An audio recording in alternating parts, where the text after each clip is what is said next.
All right, welcome for this first Rising Tide Foundation reading session of the new year of 2024. The ushering in of, as Quan says, the what is it? The year of the Shining Dragon? The shining dragon of the new spring, Of Mu the Jia Long. All right.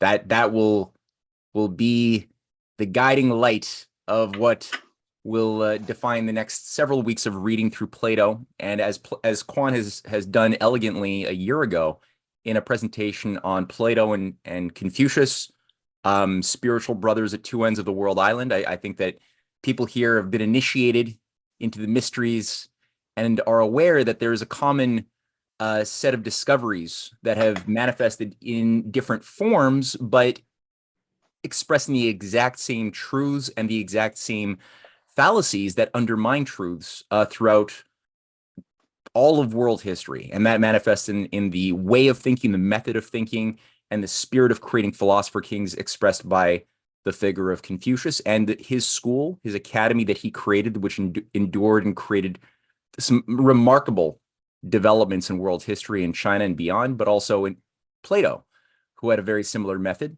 and a similar idea of building transgenerational institutions that would be able to create a cultural environment in which a greater density of philosopher kings could emerge, people who were fully integrated as far as their desires, their will, as well as their sense of duty, their creativity, their conscience, their powers of reasoning integrated into an identity which would see itself as something that is befitting, really creating here on earth what Augustine wrote of as the city of God, or what's known as Qiangmin, the idea of the mandate of heaven principle, right? That man's law and man's human beings, the city of human beings, will be good and legitimate when we're able to overcome the limitations and the trappings of the senses, and the idea of the binding of the human mind to the passions of the sensual domain.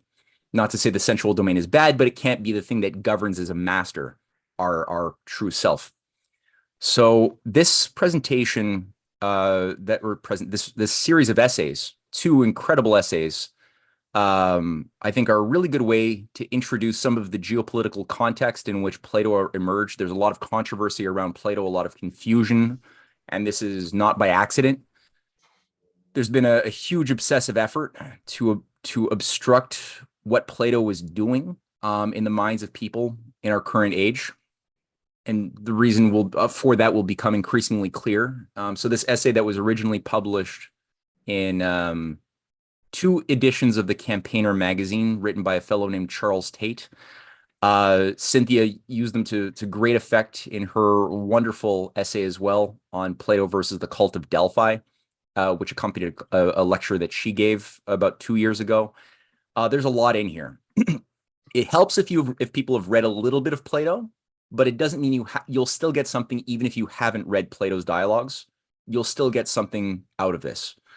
So I'll refrain, I guess, anymore. I would imagine that there's going to be 4 to 5 reading sessions before we get through this entire story, and it'll begin a few centuries before Plato and the emergence of his academy, and it will end a little bit, some decades after Plato dies, with the story of Alexander, and leads into some of what we had read about over a 4-week period with the reading groups. For I think most people, or many of us, were here who read through the how Jesus and his followers saved civilization, which is sort of the next chapter after what we're about to read. So with that, I would just need somebody to volunteer as the voice. And of course, Paul, I'm thinking of you as a starter. And if you get tired, we can then just shift the baton to someone else. Yeah, look, I'll happily start. Great. At some point, I might have to read this and record myself reading it for Zach. So this is good practice. Okay. All right. Cool. Okay.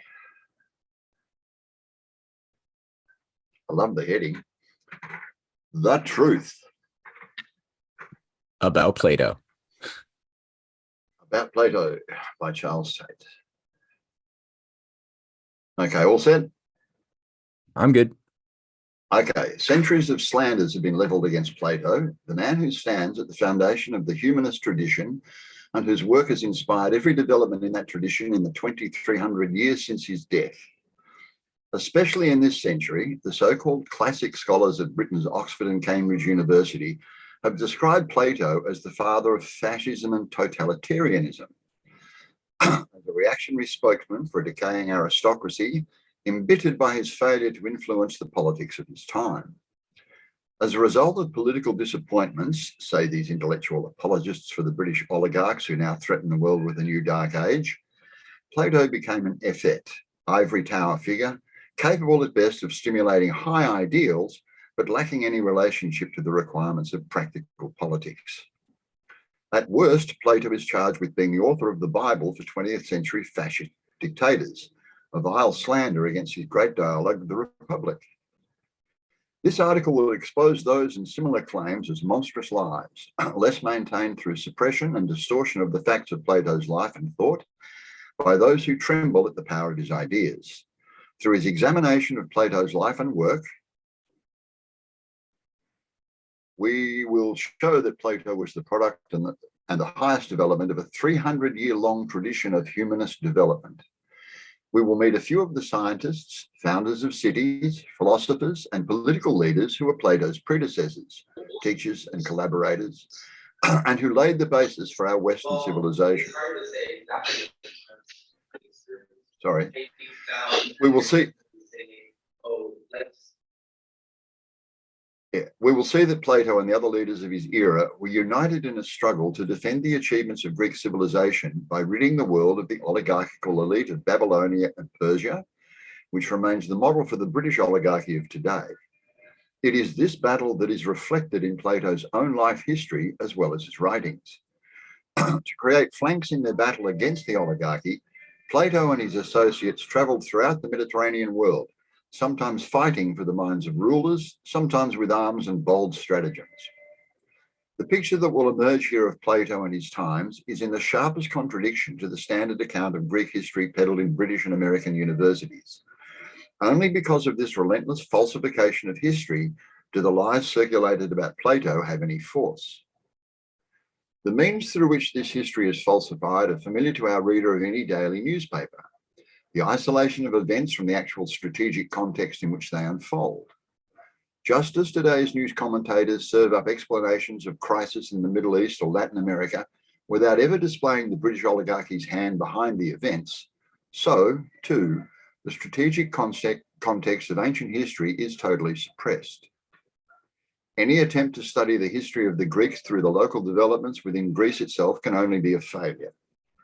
There is no history of Greece per se, but only a history of the battle in the ancient world between the proponents of scientific and economic progress, chiefly associated with classical Greek culture, against the oligarchical Mesopotamian empires of Babylonia and Persia. One important example illustrates the widespread fraud of 20th century classical studies.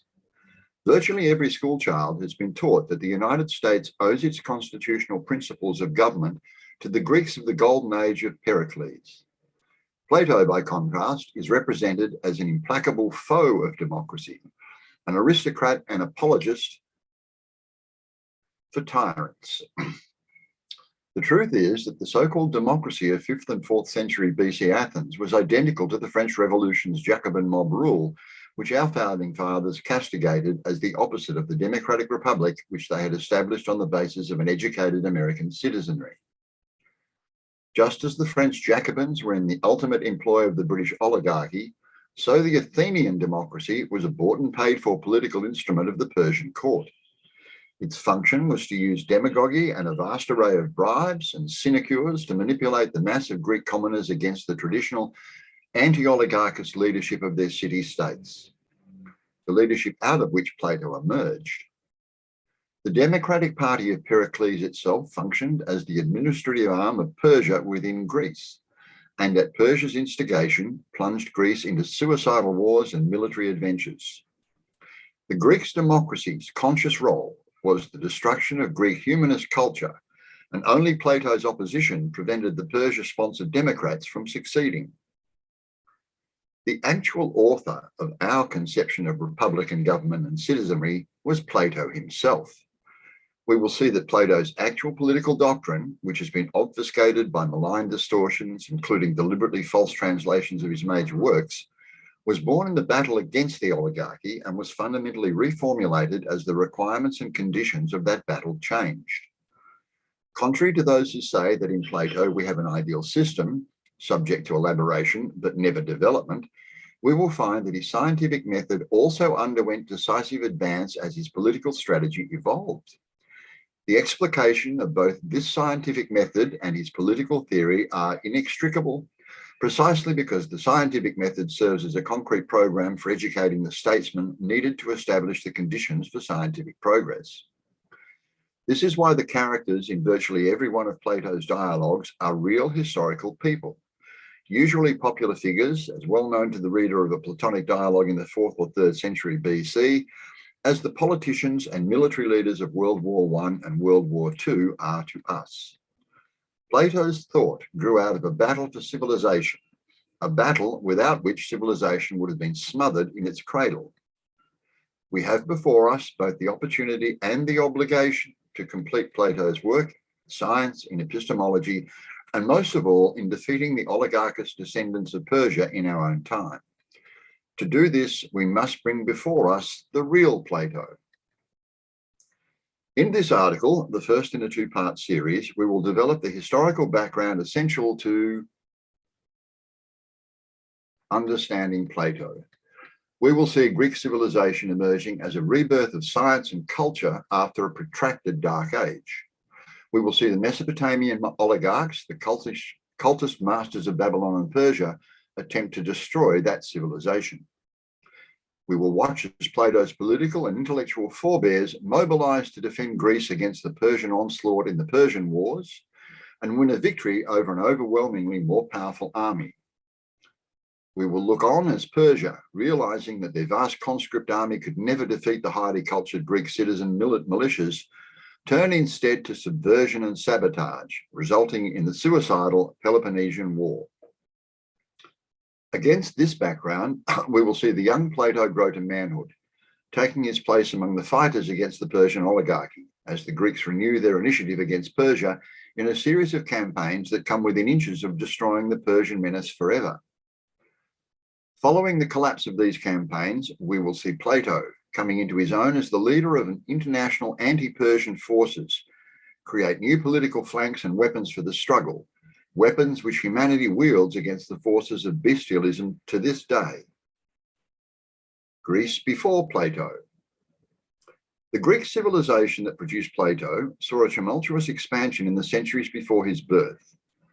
After a centuries-long dark age so profound that even archaeology can tell us little about it, Greek mariners began once again to urbanize the Mediterranean. Athens, Plato's birthplace, experienced a florescence in the crafts and manufactures.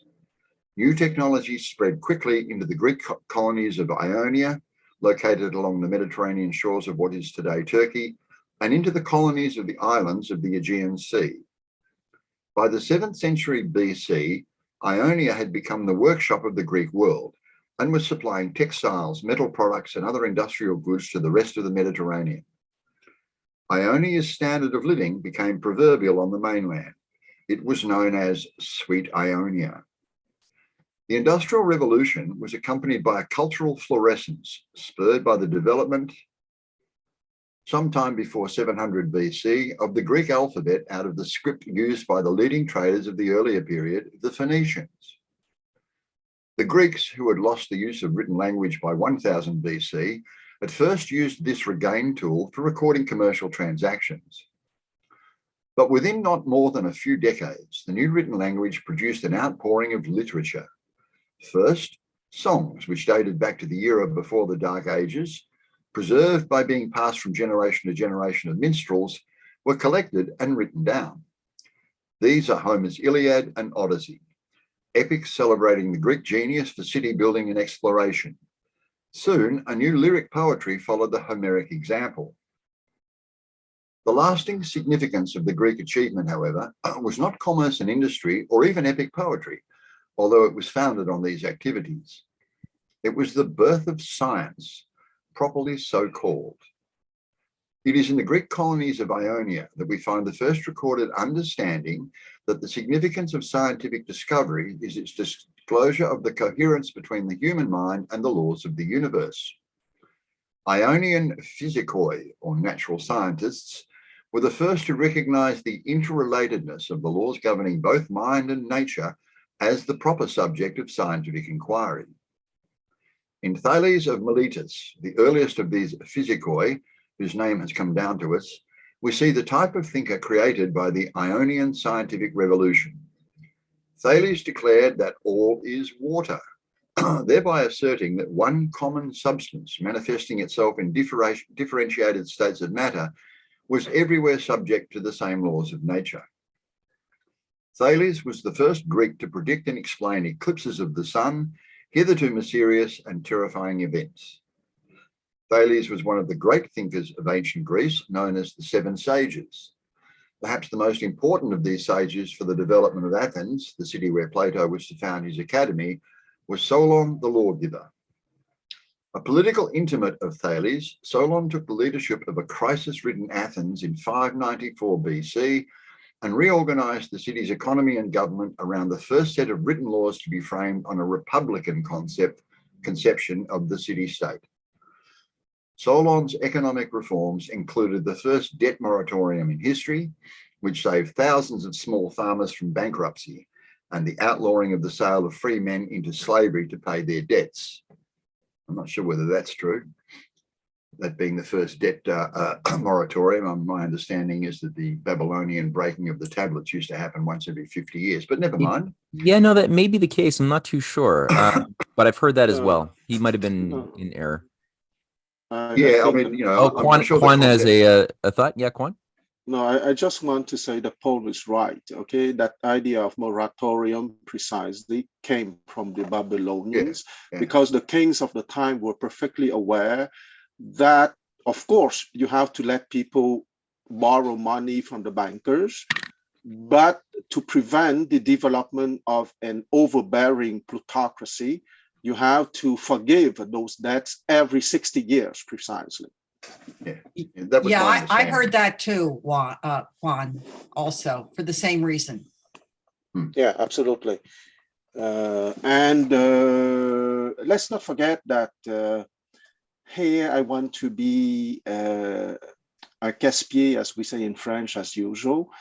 The Babylonians are associated most of the time to the bankers and to usury and to the plutocratic oligarchy. It's not wrong. But at the same time, they were also the origin of rightful kings who were capable to understand that they have to put some limits to the plutocratic oligarchy. Mm-hmm. Yeah, good point. Continuing, Solon's economic reforms included the first debt moratorium in history, which saved thousands of small farmers from bankruptcy, and, the outlawing of the sale of free men into slavery to pay their debts. Solon stressed the role of the craftsmen and their industry for the city's prosperity, and chided the landed aristocracy for demeaning the crafts, which he cited as a high expression of human achievement and the basis for the greatness of Athens. Okay, that chronology is something people can visit on their own. Everyone, by the way, has access to these PDFs. They're in the Substack email that I sent out. So going through a timeline is always a very useful thing, and we could do that on our own. Already downloaded it. Yes. Great. But Solon was no populist. He rejected the demands of the popular party for the redistribution of the aristocracy's landholdings, believing that Athens needed a political elite that could train and educate leadership for the coming generations. His constitution, which was celebrated in popular songs and posted on stone tablets in the Athenian marketplace, is the first to embody the notion that the good of the individual citizen, as well as the good of the different classes of society, lies in the development of the economy and the culture shared by all. You good for one more section, Paul? I'll keep going for a while, yeah. I don't want to read for the whole 2 hours. I've got a slightly sore throat after being out of town for a couple of days. Sure. Living in the country, it's funny what you pick up. Anyway, the Persian marcher lord. While Greece and its allies took the forward strides in the sciences, arts, and government that are recognized as the basis of modern Western civilization, Mesopotamia toiled under the yoke of the evil Babylonian Empire. The nature of the Babylonian system is best understood by examining the priesthood that controlled it, the cult of the ancient god Marduk, the ever-present Marduk. Babylonian literature tells us that the Marduk priesthood dated its God-given right to enslave and tax the populations of the Mediterranean to the days before the flood. In the middle of the 6th century BC, the central temple of the ancient Marduk culture masters in Babylon controlled a network of tax-collecting temples spanning what is today the Middle East, from Egypt to the Fertile Crescent. Organizing all social and economic life around the tax farming requirements of the temple, the Marduk priests ruled a theocracy that admired Babylonians in rural backwardness. The black-headed ones, as the priests called the Babylonians, were little more than slaves. The temple owned their land and most of their labor, and collected their gifts of grain to Marduk after every harvest. The priesthood augmented this iron grip on the empire's economy with virtually complete control over its foreign and military policy as well. This they accomplished through the offices of their high priests, or oracles, whose prophecies were considered to be the infallible expression of the will of the gods. No Babylonian king made war or peace without first consulting the oracles of the Marduk temple. In 550 BC, the Marduk priesthood began preparations in earnest to destroy the trading and manufacturing city-states in the Greek orbit. Realizing that their own policies of overtaxation, enforced backwardness, and undermining of the secular nobility had left them militarily impotent, the Marduk priests searched for a surrogate marcher lord. They found King Cyrus of Persia, who in 550 BC overran the small neighboring kingdom of Media. Under Marduk's sponsorship, Cyrus was to rise from ruler of the then insignificant Persian kingdom to conquer the world from the Mediterranean to the Himalayas. The rich kingdom of Lydia's King Croesus was the first target for Marduk's new Persian marcher lord. Despite his close alliance with mainland Greece, Croesus was crushed by Cyrus's army in 547 BC. The subjugation of the nearby Ionian cities followed within the year. By 546 BC, the entire eastern Mediterranean coast had fallen to Persia. In the conquest of Lydia and Ionia, Cyrus and the priests of Marduk enlisted, for the first time, but by no means the last, the services of the famed Oracle of Apollo. Located in the city of Delphi on mainland Greece, the oracle was at the center of a network of temples which worshipped the god Apollo and spanned the Greek world. Just like the temple of Marduk, whose priests created and spread the Apollo cult, the Delphi temple was no religious shrine. It was a political intelligence operation of an enemy oligarchy. This oligarchy had insinuated the cult of Apollo first along the shores of the Ionia, and then into Greece itself before the Dark Ages. That the Oracle of Apollo was a Persian intelligence operation is a fact well known to and frequently acknowledged by every classical scholar, a profession itself largely dominated by British intelligence agents. That might be a bit of an exaggeration. Yeah. It was written a while ago, though, this article. Never mind. However, the consequences of this fact for ancient history have never before been fully drawn out and are completely excised from any popular treatment of the subject.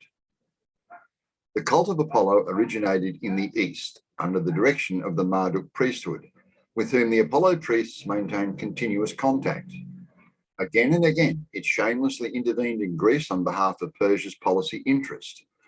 It destroyed the Greek allied kingdom of Lydia. It derailed Ionia's resistance to Persian invasion. It countered Athenian intervention to aid Ionia against Persia. It attempted to sabotage Greek resistance in the Persian War. It sparked and fanned the flames of the suicidal Peloponnesian War. The Apollo temples were the wealthiest banking centers in the Mediterranean world, accepting deposits under the protection of the god and extending loans and bequests where Persia's interest deemed. As a cult center in touch with Apollo temples throughout the Greek world, Its information was limitless and was passed on as a secret history from generation to generation of priests. So wait, now let's maybe take a moment just to quickly look at this map. We'll just let that sink in a little bit. Here's Ionia, got Greece over there, Phrygia in today's Turkey. That's the center of Babylon, and obviously Macedon there. So just to let a little bit of the geography sink in is good to have the... Matt, here's a project for you, Matt. Yeah. I think this would be incredibly useful for the world, in fact. I mean, I say this because I've seen plenty of your presentations where a map like this, identical to this, in fact, comes up. And the way in which that map has changed, and I mean, you know, politically, not geographically, over time, would be, if you had a collection of them from way back when, let's say 1000 BC, right up until now.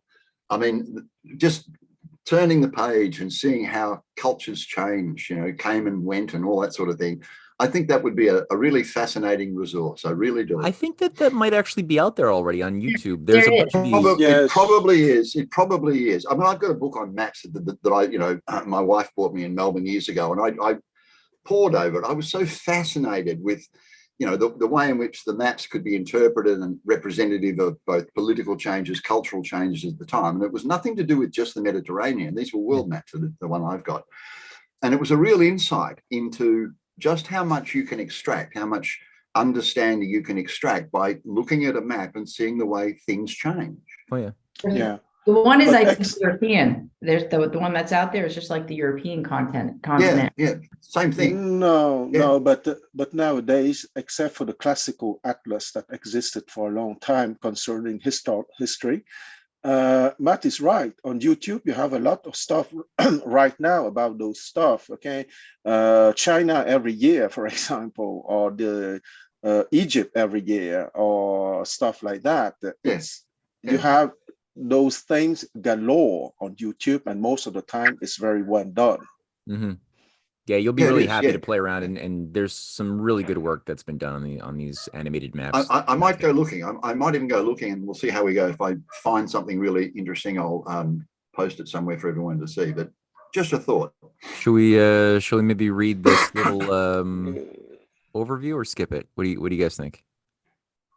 I'll happily read it, just so I understand it better. The Mediterranean in 550 BC.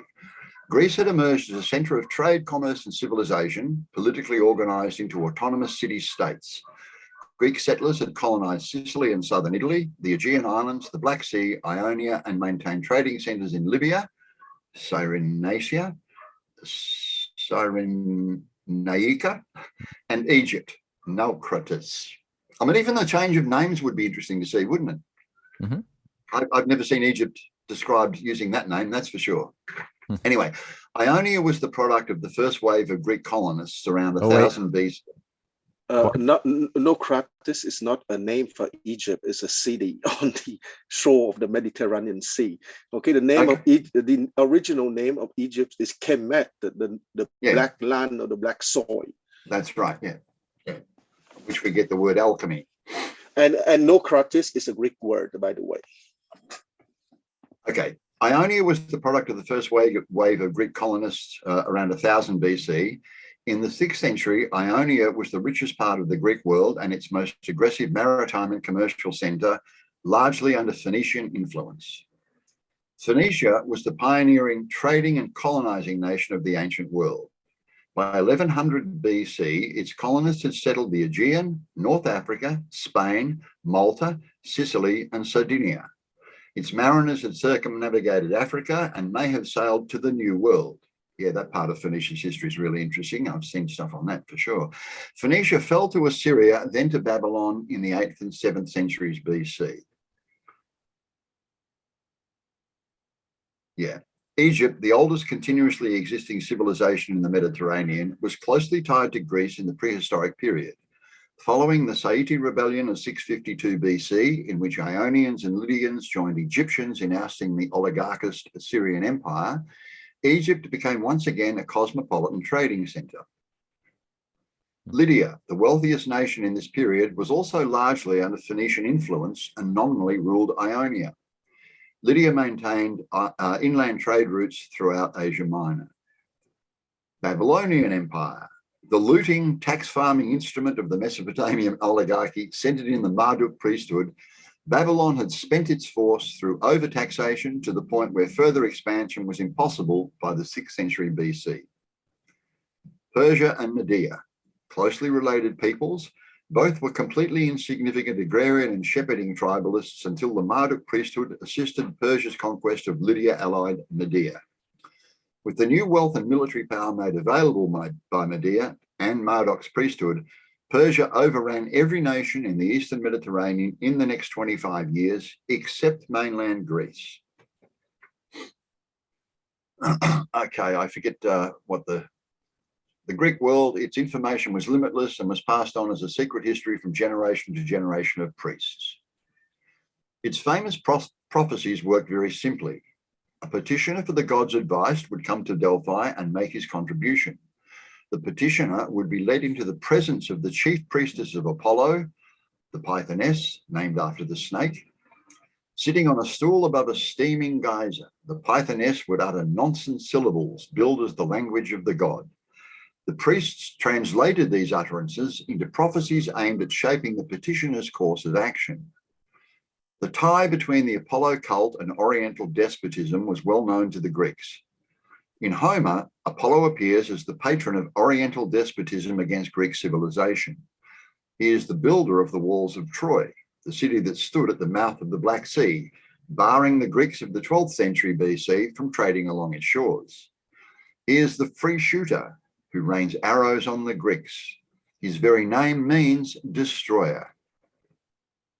I would just add one thing Lydia's for people listening. I know everybody here is sophisticated enough to know this, but for people who might be listening online, what we're reading here is not necessarily, we shouldn't take this all as like the God's given final truth of things, but what it is, it's a very potent grand hypothesis that uses a lot of very, very solid facts with a strong awareness of the principal dynamics shaping universal history and human civilization, especially the science of physical economy. So just hold that stuff in mind and always think critically about what you're seeing as well. And just think, okay, that's a good hypothesis. Maybe it's true. Let me try to prove it or disprove it and make it my own. That's always a little thing just to have floating in the back of the mind. Matt, may I add something, Matt? May we? I would like to add that within each major civilization which persisted over time, I know it might sound a little bit unfair, but when a civilization or state or nation is capable to last more than 2, 3, 4, 5 centuries and ruling over a very big territory, there must be something good in that entity. Right. And here I would like to be the defender of the Achaemenid Empire, which is the Persian Empire. In this text, it has been presented as the locus of all evil. And as what Matt say with very much refinement, it has been an editorial choice. That editorial choice is okay as an illustration of universal history.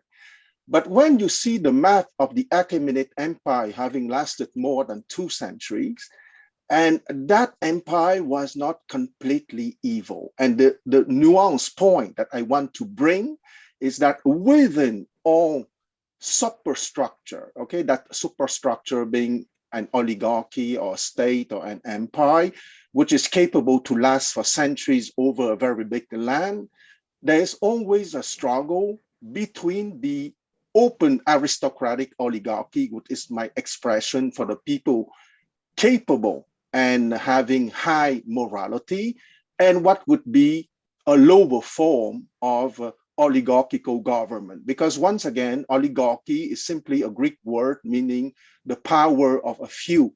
But what is the quality of those few people? Is it aristocratic, the best? Or is it plutocratic, meaning based on the accumulation of wealth and power for the sake of wealth and power, and not as the tools for higher purposes? And I stop my rant here for now. Very well said. Very well said. Okay, Lydia's king Croesus came to grief through an oracle of Apollo, which urged an ill-advised preemptive strike against the Persians. After Croesus' defeat, Apollo's oracles urged the Ionian cities to abandon resistance to Persia. After a few skirmishes, the Ionians obeyed Apollo and pledged fealty to Persia. After these conquests, Marduk brought his marcher lord home. Cyrus's mandate this time was to conquer the Babylonian king Nabonidus, who had made the mistake of trying to assert the power of his throne against the prerogatives of the priests of the temple. In 538 BC, Cyrus entered Babylon at the invitation of the priests, and after dispatching Nabonidus' troops, declared his submission to Marduk. Thus ended the continuous 1500-year reign of the Babylonian Empire. The Persian victory over Babylon's king Nabonidus is a pivotal event of ancient history, although its significance is universally misunderstood. For although it marked the end of the Babylonian Empire, the reality was that the oligarchical priesthood that stood behind the throne of Babylon, having bled one empire dry, continued to rule through the agency of the kingdom of Persia. The priesthood had strengthened its grip on the Middle East through this vigorous new stooge, which was to become, in turn, the bitter enemy of Socrates, Plato, and Alexander the Great. The cult of democracy. With the fall of the Ionian city-states, Persia held the last remaining mercantile centres of Asia Minor in its jaw. The navies of both Ionia and Phoenicia to the south were now under its control. Cyrus threatened to conquer mainland Greece at his pleasure. The Persian king's most powerful weapon in his campaign to destroy Greece proved not to be the military forces brought under his control with the defeat of Ionia, or even the vast Persian army itself. It was Persia's instrument of subversion within Ionia and the Greek city-states themselves, the democratic movement paid for and run by the empire. The Greek democrats' first successful operation on behalf of the Persian throne was to destroy the Ionian uprising of 499 BC, led by the anti-oligarchist forces of the Greek world.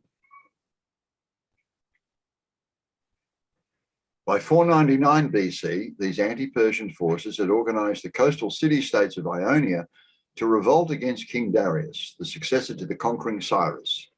The leader of the revolt, Aristagoras of Miletus, traveled through Greece seeking support for the rebellion.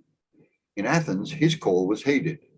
The city mobilized to liberate Ionia, sending ships and heavily armed Greek soldiers called hoplites. The following year, most of the Ionian city-states joined Miletus in revolt and scored a series of rapid victories. Their offensive culminated in the capture and sacking of Sardis, the satrapal administrative center, which cut Persia's lines of communication with its army in the field. Just as this promising victory was won, the heroic Ionians, powerless to continue their fight without support from the Greek mainland, were stabbed in the back. Wielding the knife was Persia's Apollo cult and the new political instrument which Persia had created to subvert Greece, the democracy. Threatened by a combination of Ionian and mainland Greek military power, the Persians manipulated the democratic faction which controlled the masses of Athens to take sides against plans to aid the Ionians. Writing the script of the rabble-rousing ultra-democratic movements of today, the Athenian Democrats demagogically attacked their allies in the Ionian leadership as foreign aristocrats. They went further, taking sides against their own city's political and international elite. The Council of the Areopagites, the traditional leadership of Athens, was dragged through the mud as a den of greedy landlords and oppressors of the masses. Writing 50 years after the defeat of the Ionian rebellion, the historian Herodotus offered the following account of Persia's motives for establishing so-called democracies to rule over its satrapies. The masses had not a thought in their heads. As for the democracies, then, let them govern the enemies of Persia, but let ourselves choose the best men in our country and give them political power. Events of 499 to 498 BC in Athens and Ionia demonstrated the effectiveness of Persia's formula. Athens had come to such a pass through the evil Persian-controlled cult of Apollo. In fact, the rise of Cleisthenes, the first democratic leader of Athens in 510 BC, was accomplished not by any popular movement or class struggle, but by the priests of Apollo at Delphi, who secured intervention from the city-state of Sparta to place him in power. Cleisthenes' Alcmeonid family dominated the Athenian democracy for nearly 100 years, with the backing of the Delphi priests. Cleisthenes didn't hesitate to pay back his sponsors in full. In 507 BC, he voluntarily sent to Persia the traditional tokens of submission, earth and water, marking the first official contact between Persian imperialism and Greek democracy, with a promise of Athens' vassalage to King Darius. 8 years later, the same democracy's sabotage of the Ionian revolt opened the gate for Persia's pillage of the Greek-settled cities of Asia Minor. Part of Miletus was destroyed. The male population of military age was slaughtered. Boys were castrated and taken to Persia as court eunuchs or sold into slavery. Women became the forced brides of the Persian army or were taken to the royal harem. Fugitives from the Aegean islands poured into Athens, bringing the same horrible story. The Persian army had formed a human net and scoured the islands, dealing with every Greek according to the dictates of Apollo's vengeance. Persia needed salt into the political soil as well. In 492 BC, Mardonius, the son-in-law of King Darius, led an armada of 600 ships in a campaign of liberation against Ionia.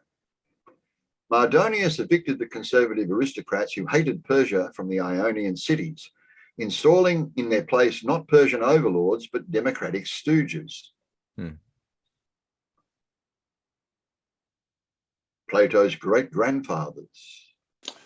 About the democratic stooges, I would like to mention that what the kakistocratic feudal conglomerate of the Anglo-Sino-American establishment is doing the same now as the ancient Persian Empire by having stooges coming from the bourgeoisie comprador of the different countries who are their slaves. So some old recipes are still working. Yeah. Very true, that one, Quan. With Ionia militarily and politically secured, King Darius expected only the weakest resistance from his next target, the Greeks on the mainland. But a small political elite, centered chiefly in Athens and acting under the constraints of the Persian-backed democracy that ruled the city, prevented the complete submission of Greece to Persia. This leadership, the great-grandfathers of the faction Plato would lead 3 generations later, battled Persia's Apollo cult and the democracy. They wrested control from the enemy forces long enough and at the critical moments to prepare the Greek resistance. This group was identified with the traditional leadership of Athens, the Council of Areopagus. Somewhat like a Supreme Court, the council's duties included the preservation of the laws of Solon,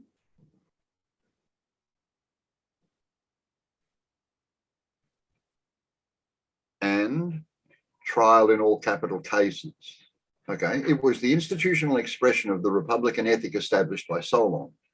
The Areopagites were drawn principally from the Athenian nobility, who described themselves as the party of the beautiful and the good.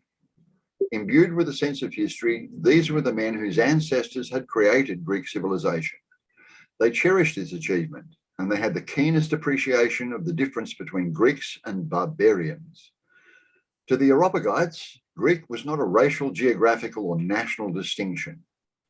Greeks did not live in a nation or an empire, but in city-states, independent communities clustered around a city centre. Each city-state had different laws and customs. Even Greek religion provided little motive for unity. The pantheon of Greek gods, known as the Olympian 12, was a quarrelsome family. Several, such as Apollo, were not even Greek in origin. Some, like Athena, were chiefly of local significance and elevated to the pantheon because of their city's importance. Each god was served by a separate cult, more or less prominent in different city-states or among different tribes. Polyglot in race and religion, scattershot throughout the Mediterranean world, the Greeks of the 5th century BC were unified chiefly by their language, which had been created by Homer and his followers nearly 2 centuries earlier. In ancient Greek, the same common noun is used for both speech and reason.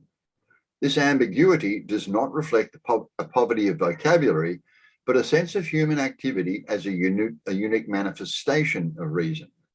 The Greeks believed that this activity of reason distinguished them from barbarians, peoples who made noises like ba ba instead of speaking Greek. To mobilize the Greek city-states against a threat from Persia, the Areopagites created the most powerful tool for organizing emotions that had existed up to their time, the classical Greek tragedy. Even today's reader, whose edition of Aeschylus or Sophocles is carefully sanitized of any mark of the political crucible in which these dramas were forged, cannot miss the moral urgency that grips the Greek tragedies. This is the urgency, still alive in its implications today, of the political battle waged by the Areopagites. In 493 BC, for example, on the eve of the Persian War against Greece, the outstanding Areopagite dramatist Phrynichus staged his capture of Miletus. Written to commemorate the Ionian uprising of 499 BC, the drama carried a strong warning to mainland Greece that the defeated Ionians' fate would soon be their own if they did not prepare to repulse the Persians. Like all of Phrynichus' work, this play is now lost. That's sad. But there can be no question of the powerful effect it had on its audience, since the democracy banned it, the only play ever to be censored in the history of the politically volatile Greek theatre, because it called too strongly to mind the sufferings of the people. The plays of Aeschylus, successor to Phrynichus, were first produced while the Persian War was underway. Aeschylus's Persians, written after the Greek victory, celebrated the historical experiences of many members of the audience in language ordinarily reserved for the semi-mythical deeds of the ancient past. His best-known work, the Orestia trilogy, directly addressed the question of natural law in a defense of the council of the Areopagus. The council was shown to the audience as elevated by Athena, the goddess of wisdom. Aeschylus attacks Apollo as a rapacious violator of natural law. Cool. Do Around we, about now, Matthew, I need to rest my throat. I thought so. Yeah. Who Yeah, would like it's to just a little pick bit up sore. the baton? Yeah. Any volunteers? If nobody else wants to read, I will continue. No, but, I'm sure we'll easily find it's okay. I can try to read for you if my connection is okay. Yeah, for sure. You're sounding good right now. Certainly sounds good at Okay. the moment, yes. This person we were just reading about, is this name the one I have heard pronounced as Aeschylus? That's the very same guy. Yeah. Close enough. Okay. Yeah, and yeah, it's always good to take a little note. I hope people have a notebook as well and just take note of some of the references to certain plays like the Persians or the Orestia trilogy. And put that on your reading list. If you want qualitative things to read that are really universal, these will fit the bill. They'll do the job. And I certainly am not criticizing anybody else's pronunciation. It's just, it doesn't trip the same page in my mind if it sounds different. That's why I asked the question. No offense taken. Okay. So the Persian War, I believe. In 490 BC, the feared invasion of mainland Greece took place.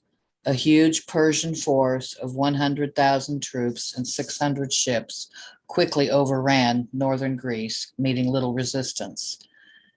The Areopagite faction in Athens found itself almost entirely alone in its opposition to Persia. The overwhelming material assets of the Persians, coupled with demoralization and fear produced by the failure of the Ionian rebellion, to say nothing of the intrigue of the priests of Apollo, rapidly brought the party favoring capitulation to Persia to the fore almost everywhere. Nevertheless, Persia was to suffer a defeat at the hands of the Greeks, so humiliating that to this day it is remembered as one of the greatest victories of a republican citizenry in history, the Battle of Marathon. Under the great Areopagite general Miltiades, maybe? Miltiades, 3,000 Greek hoplites from the cities of Athens and Plataea faced down 60,000 Persians on the coastal plain of Marathon in western Greece. The Persian troops were led by the hand-picked crack unit of professional soldiers known as the 10,000 Immortals. Persia's land forces, legions of mercenaries and slaves rounded up from all parts of the empire, were backed by a fleet of 300 ships. The ships were manned by, tragic irony, by impressed Ionians and Phoenicians, dramatically demonstrating that a slave army, no matter how gargantuan, is no match for a disciplined and motivated citizens' militia. The Greeks drove the Persian forces back to their ships, killing thousands of the Immortals. Miltiades, I can't remember how you pronounce that, forces suffered only 192 casualties. How greatly the victory of Marathon affected the political morale of the Greeks can be seen from the fact that Aeschylus, writing his epitaph 40 years later, said nothing about his plays, which guaranteed his immortality, or about his lifetime as a political organizer for the Areopagites, but only that he had fought at Marathon. It was 10 years before Persia attempted a new conquest of Greece. During this time, the Areopagites worked in Athens to create a navy and a corps of trained sailors capable of defending against an anticipated naval assault. Their efforts bore fruit again as Persia suffered an even more devastating defeat than Marathon when Darius's successor, Xerxes, sailed against the Greek city-states in 480 BC. Xerxes proved he had learned little from the defeat at Marathon. His one innovation was to avoid the treacherous waters off the peninsula of Chalcidice, where Darius had lost scores of ships, by building a canal through the straits of Mount Athos. This gigantic project, carried out by an army of slave laborers, was coupled with the construction of a bridge across the Dardanelles Strait, another remarkable engineering feat. Across this bridge marched a Persian army numbering 1 million, accompanied by the giant Persian fleet which passed through the Mount Athos Canal. Preparing for a Persian assault from the north, the Athenians evacuated their city, moving civilians and the army onto the outlying island of Salamis. There, they stationed their ships along both sides of the channel between the island and the mainland. Athens greeted the Persian army from a nearly impregnable island position on Salamis. They fought the Persian navy in the confined waters of the channel and sank Xerxes' fleet. They greeted the Ionian sailors, impressed to ship's duty by their Persian overlords, with propaganda posters urging them not to fight their Greek liberators. Just as at Marathon, the Battle of Salamis proved that Persia was not invincible. The newly built and trained Athenian navy destroyed most of Xerxes' armada. The Persian despot, stationed atop a mountain to witness the battle he thought would be the greatest triumph of his empire, instead watched as his slave army was slaughtered. Xerxes attempted to reorganize his army, but was again defeated by the Greeks at Plataea and at Mycale. No Persian army would again set foot in Greece. All right, let's just The victorious- quickly take a look very briefly at the illustration, just to add some flesh to the bones of what we just read. So you have your Persian invasions of Greece 490 BC and then 480 BC, 10 years later. So here we have the which one is which? Oh, I see. Here's the key. So in 490 is the solid line, 480 is the broken line. The solid being Darius's expedition after leading his army and navy across the Bosphorus and subduing Scythia and Thrace. The Persian king is defeated by 3,000 Greek hoplites at the Battle of Marathon and driven off the mainland by the victorious Greeks. And then Xerxes' expedition of 480. Xerxes, learning little from Darius's mistakes, leads his 1 million man army across the Dardanelles and conquers Macedonia and northern Greece without a fight.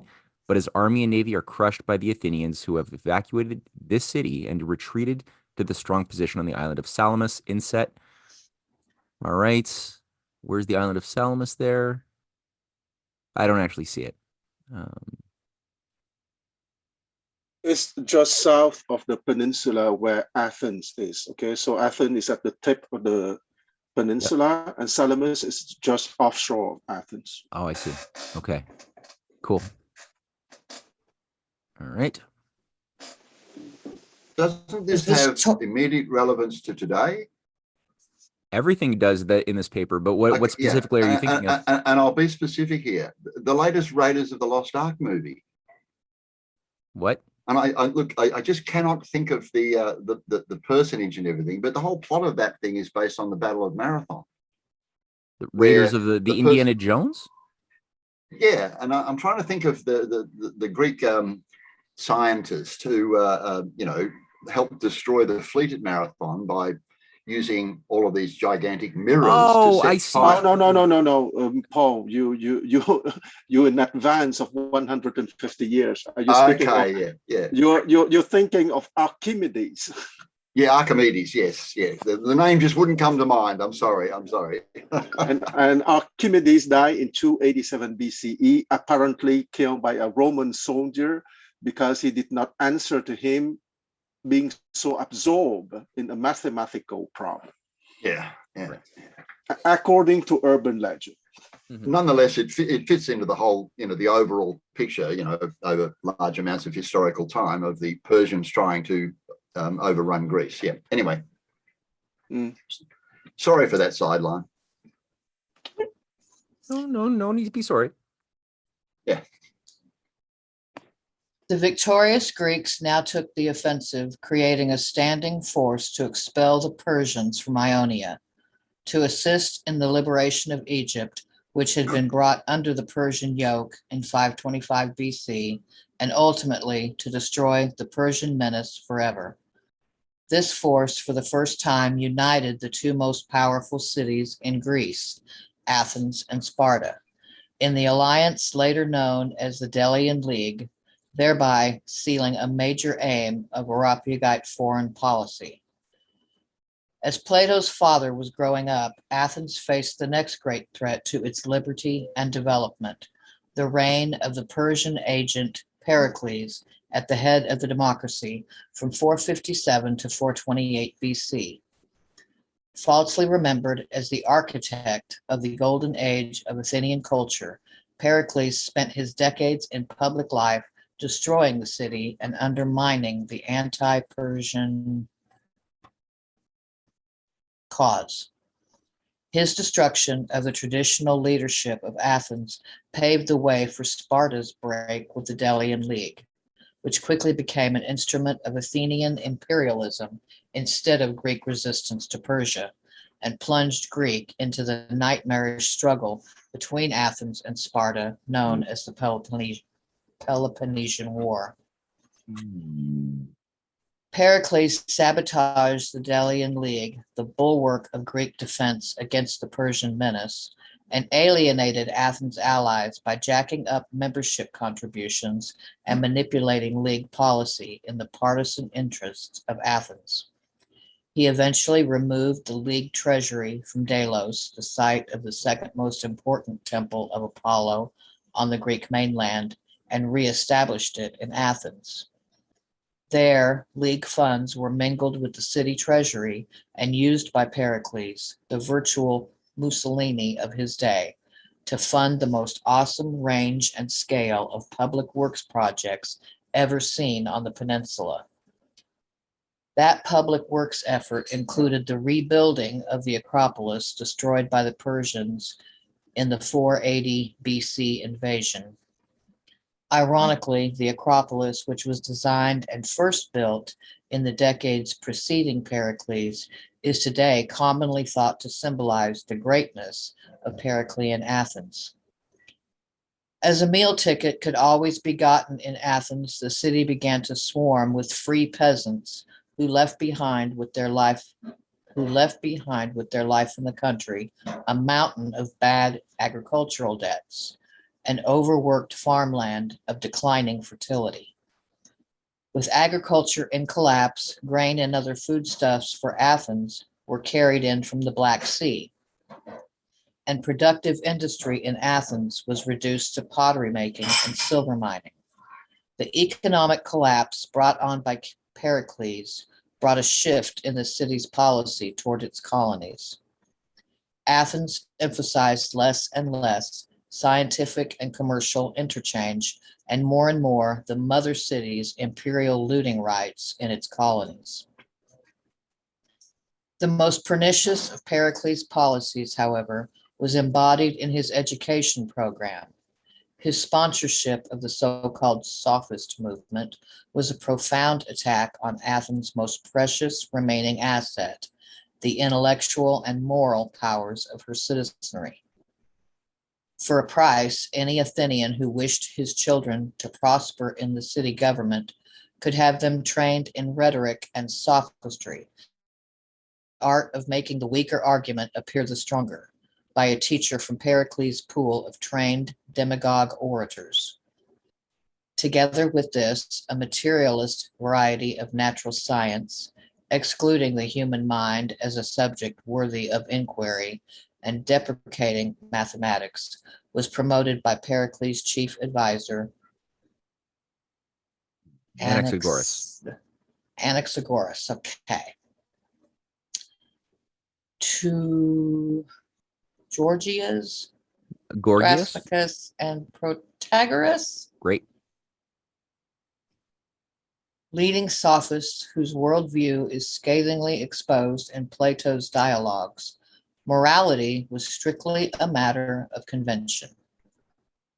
The wise man, or sophos, rejected as superstitious the notion that a moral law reigns, asserting that right and wrong are relative according to circumstances. Such was the golden age of Pericles in Athens. Do you want me to keep going? Oh, you're doing a very good job. Yeah. Okay, let me get a drink of water real quick. Sure.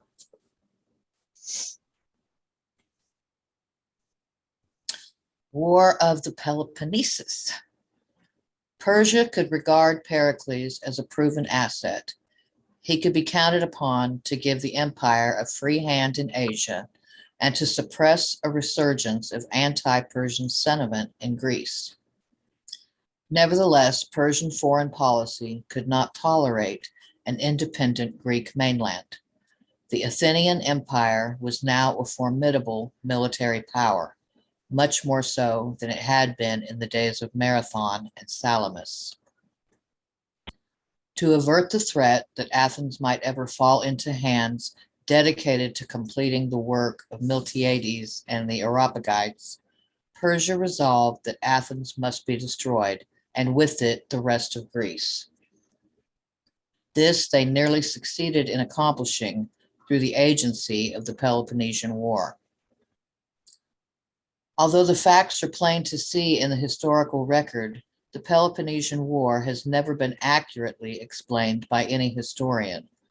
This 30 years' war of the ancient world, which raged from 431 to 404 BC, has for centuries been described as a contest between Sparta and the Athenian League. In reality, the antagonists were the Greeks and the Persian oligarchs who wielded their time-tested offensive strategy of divide and conquer. Persia funded and intrigued with both Sparta and Athens.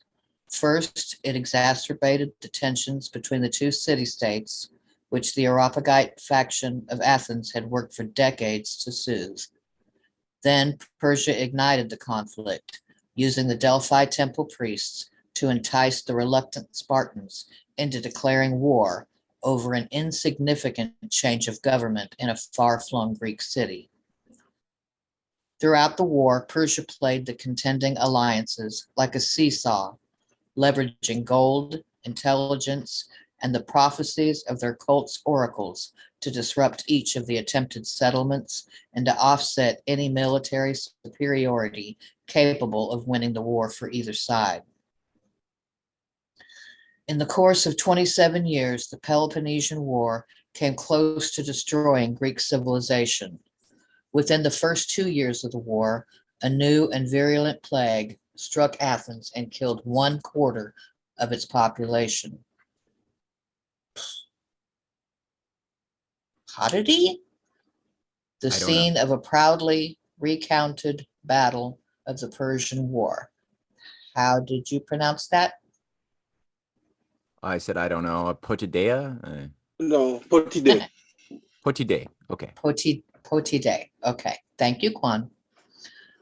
Potide, the scene of a profoundly recounted battle of the Persian War, witnessed the first recorded incident of wartime cannibalism during the Spartan blockade.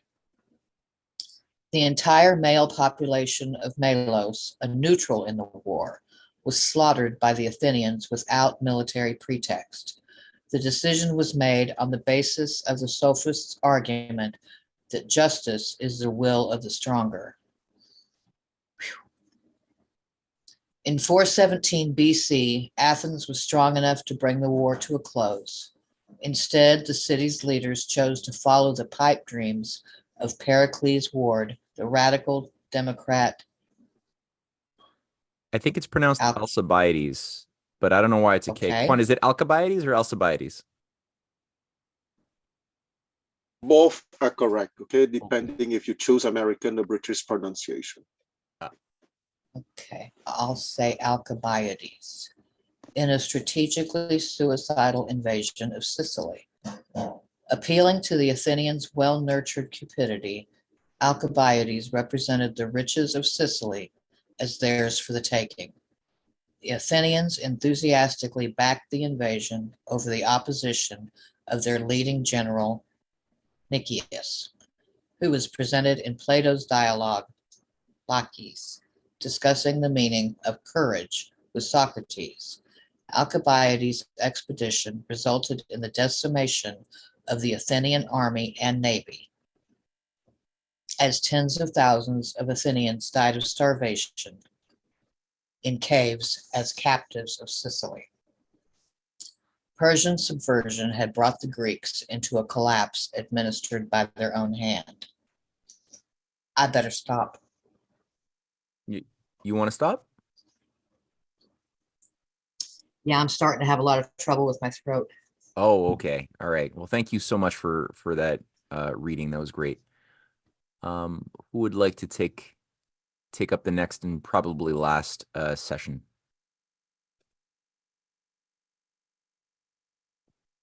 Don't be nervous.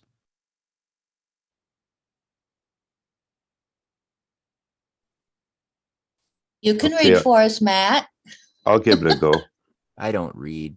Yeah, go, Kelly. We're at Plato in his youth.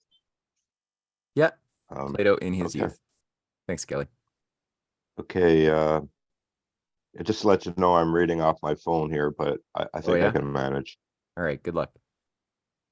Plato had been born in 1420 or 427 BC, and in his childhood and young manhood coincided with the worst events of the Peloponnesian War. Of his father, Ariston, we know very little beyond the name.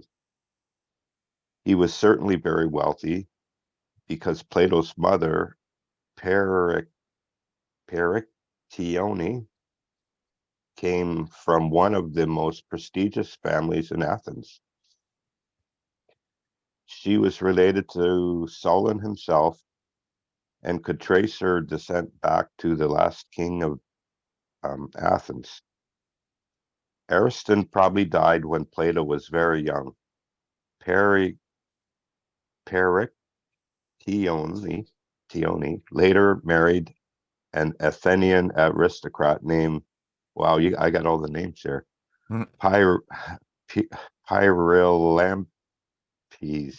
Pyrilampes, a friend and ally of Pericles, and an ambassador to the Persian court in Susa in the negotiations surrounding the end of the Persian War. Plato remarks in his dialogue Charmides on the striking figure of his stepfather cut as a diplomat. As a youth, Plato studied music, writing, and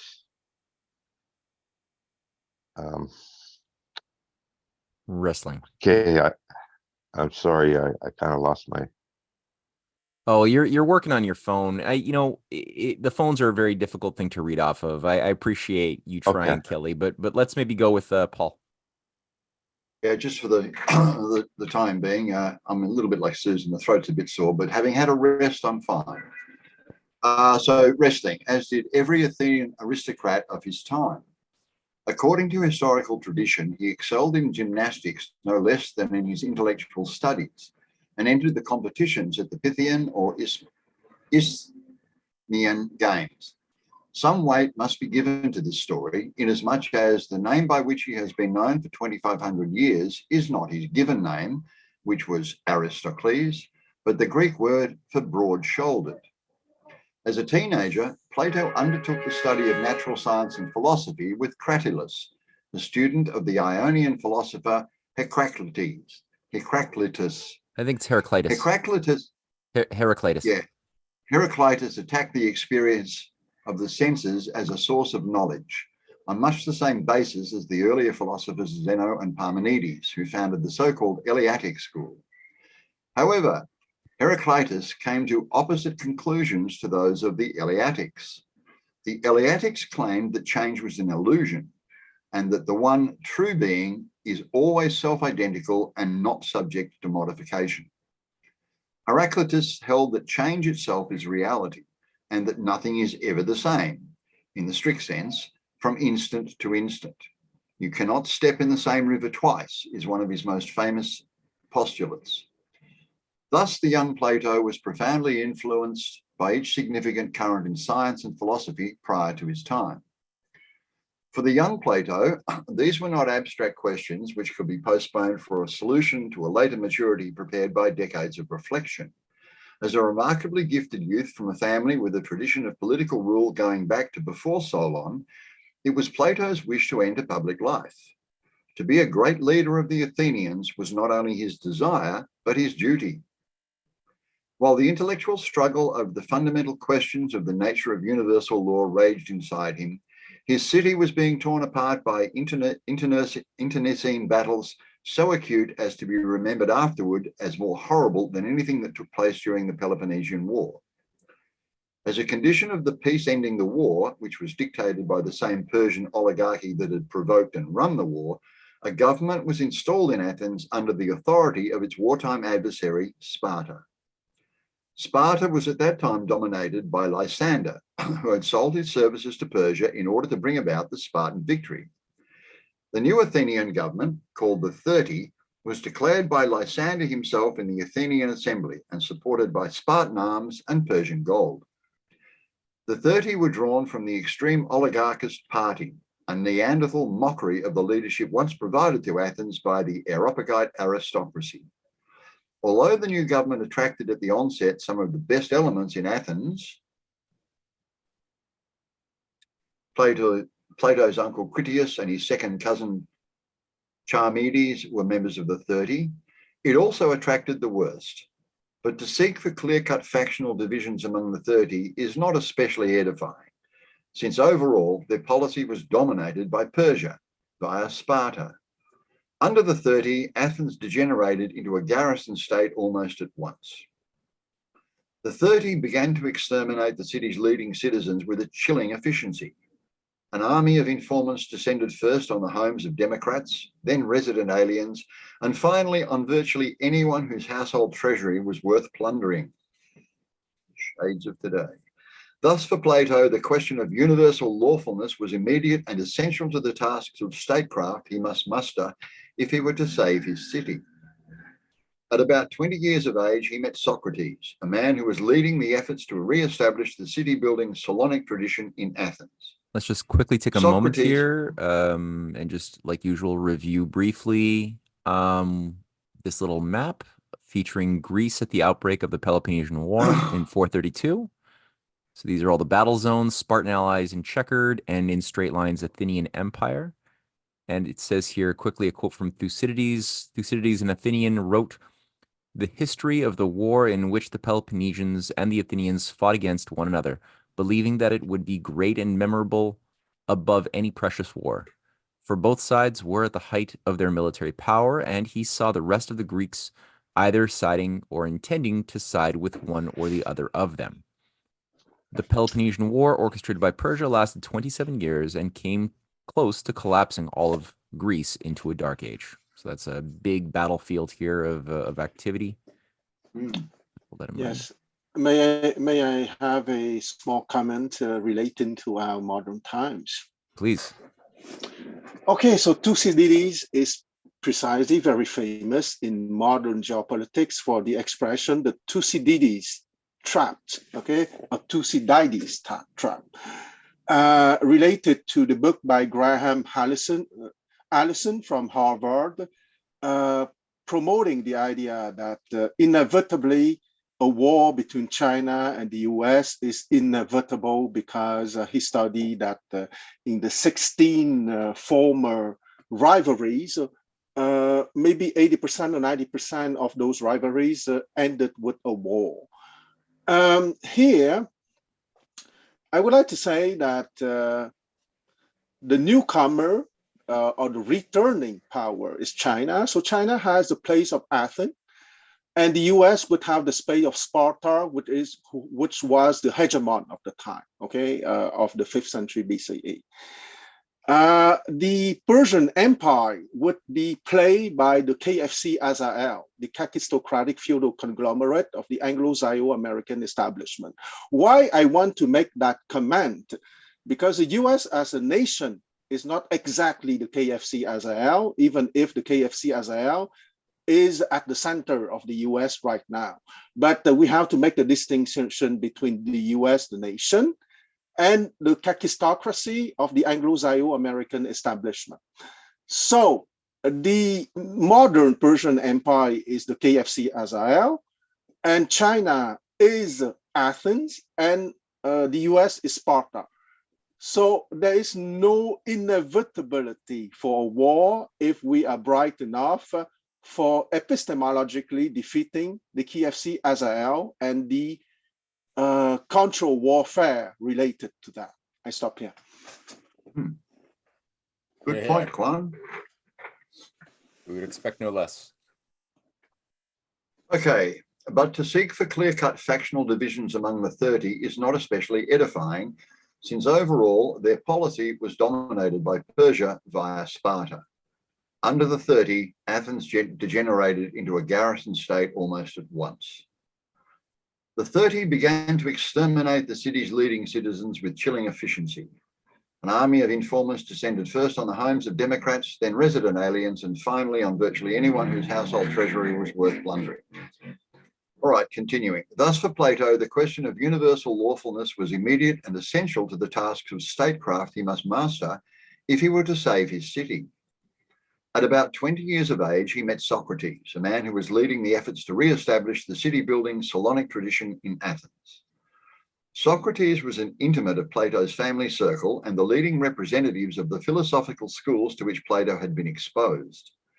The young Plato perhaps met the teacher who was to provoke the resolution of the issues on his mind in one of the frequent discussions in his stepfather Pyrilampi's house, which was visited regularly by politicians, sophists, and philosophers from all over Greece. Socrates himself was not a member of the Athenian nobility. His father was a sculptor, a humble profession in Greece at the time, and Socrates was probably trained in this craft as a youngster. His introduction to public affairs, however, doubtless came from his father, who was a close friend of Aristides the Just, the leader of the Athenian Areopagites, whose hand had guided the Greek resistance throughout the Persian War. Socrates himself was closely associated with the Aristides family and acted as ward to Aristides' granddaughter and tutor to his grandson. Socrates' mother, as he reminds his students repeatedly, was a midwife, and Socrates tells him that he is the same, a midwife of ideas, to whom teaching is the act of giving birth, of bringing forth from another mind something already there but not yet born. Socrates abandoned his father's profession to begin his search for truth in the physical science of his time, a remnant of the Ionian scientific revolution. He engaged in empirical scientific experiments and was perhaps involved in a school of physicoi or natural scientists of the Ionian tradition. He rejected these studies, however, concluding that the methodological basis for such researches did not proceed from a standpoint embracing at once the processes of nature and human mind. The fundamental universal law he sought required understanding the lawful processes of mind itself. This is recounted in the Phaedo dialogue on the question of the immortality of the soul, for those who want to dig into that some more. Socrates therefore sought out those individuals acclaimed for wisdom, the Eleatic philosophers, the Heracliteans, the sophists, and the Homeric traditionalists. In each case, he found that the wisest represented themselves well in setting forth their views, but not so well under questioning. Socrates often found that his self-satisfied interlocutors, sophists like Protagoras and teachers of rhetoric like Gorgias, were unable to explain conceptions crucial to their professed areas of competence and suffered from an inability to think that was the same as an inability to teach. Plato's dialogues, which have brought many of these discussions between Socrates and the thinkers of his time down to us, capture like an insect in amber the pretensions of such men exploded by Socrates. Socrates' method of bringing the critical, political, and moral questions of his day to scrutiny by holding day-to-day decision-making up for comparison to a universal ethic was attacked as negative and destructive. In his play The Clouds, the comedian Aristophanes ridicules Socrates, portraying him as a sophist floating in a basket above the pragmatic concerns of the city. Plato's Republic depicts the democratic orator Thrasymachus in another attack on Socrates. Thrasymachus, okay, I'm just practicing. I'll do Thrasymachus. What nonsense is this, Socrates? Now you go. He roared. And why do all you simple-mindedly concede to one another? Why do you all simple-mindedly concede to one another? But if you really want to know what the just is, then don't just ask questions or puff yourself up by contradicting every answer you get, since you know that it is easier to ask questions than to answer them. But answer yourself and tell us what you say the just is. And don't tell me tell me that it is what ought to be, or that which is useful, or what is due, or profitable, or advantageous. But tell me clearly and precisely what you have to say. I won't accept it if you say any of this kind of stupidity. For those who shared Socrates' commitment to truth and who would wrestle with difficult questions, knowing that it is harder to ask them than to answer, Socrates taught a means for finding the pathway toward truth.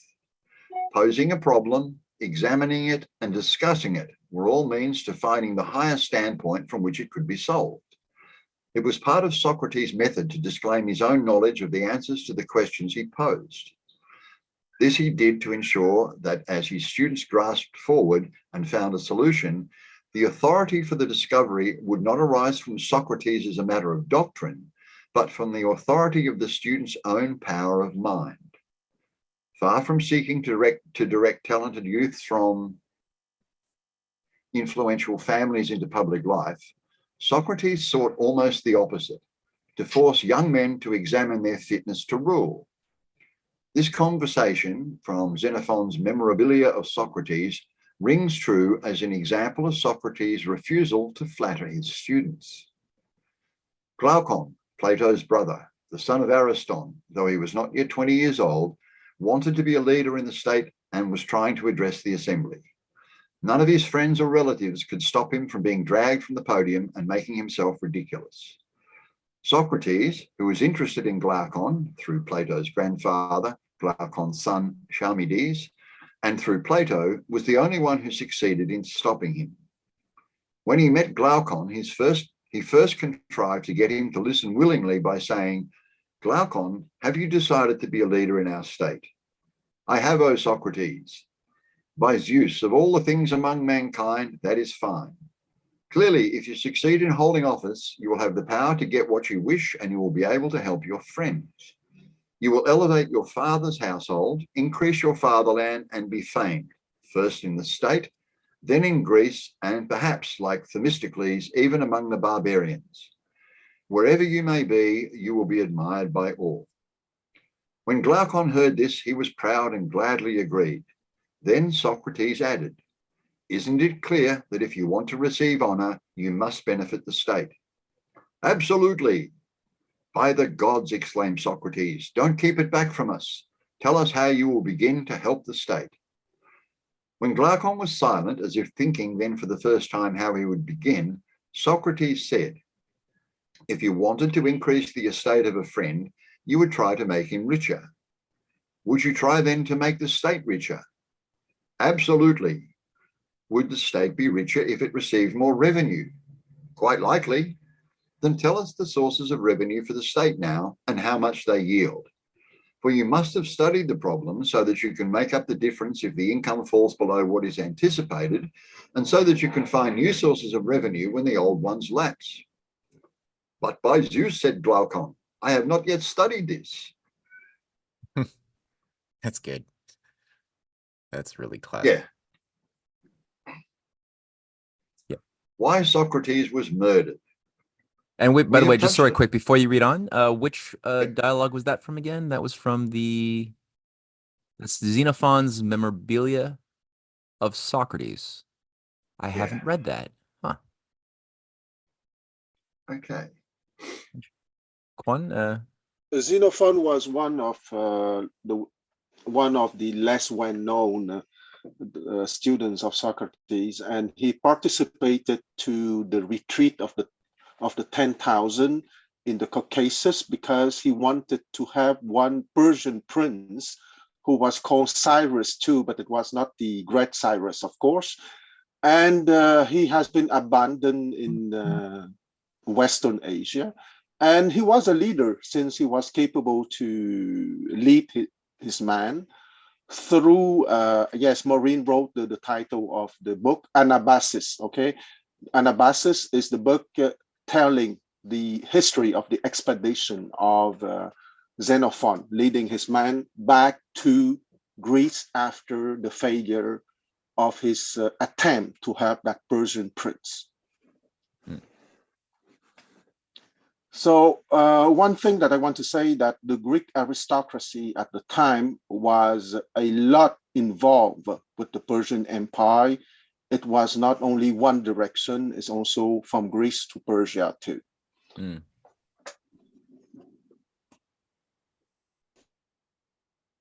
Thank you, Quan. All right, continuing. Why Socrates was murdered. We have touched only briefly on the organizing method by which Socrates trained his faction's next generation of leaders, the most outstanding of whom was Plato. Most accounts of Socrates stop short with his teaching and his philosophy. But the circumstances of the great Athenian's life and death make clear that he was on the front lines of the battle against the Persian oligarchy. Socrates served in the army of Athens, as did most freemen of his time. Later, he eschewed public office, preferring the freedom of political activity afforded him as a gadfly.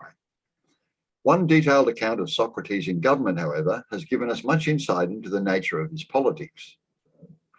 In 406 BC, 2 years before the defeat of Athens in the Peloponnesian War, Cimon, the city's leading democratic military man, charged the entire Athenian general staff with refusing to pick up shipwrecked soldiers following the Battle of Arginusae.